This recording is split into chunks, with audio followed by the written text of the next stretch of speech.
Hey guys, আসসালামু আলাইকুম। আজকে আমরা ইলিশের পসরা সাজিয়ে বসেছি। দেখেন কত বড় বড় ইলিশ মাছ। এটা মেঘনা নদীর ইলিশ। এখন রাত 11:30 বাজে। আমরা এইমাত্র ঘাট থেকে কিনে এনেছি ইলিশগুলা। অনেক দাম মোটামুটি খারাপ পড়ে নাই। 6,500 টাকা দাম পড়ছে এই 5টা ইলিশ। আপনার এক একটা প্রায় 1200-1300 গ্রাম করে। এবং বেশিরভাগেরই পেটে ডিম আছে। ইলিশের ডিম আমরা খুব পছন্দ করি। আমাদের সাথে বড় একজন ইলিশও আছে। ওর নাম হলো জায়ান। আসসালামু আলাইকুম গাইস।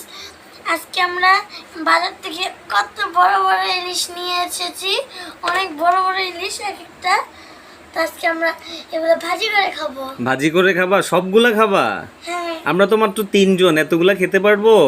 বাকিগুলো আমরা রেখে দিব। আস্তে আস্তে খাবো। ইলিশের কোনটা কি খেতে ভাল লাগে তোমার? ডিম। ডিম খেতে ভাল লাগে ভাজি করে? গুড। এই মাছগুলা আমরা সবাই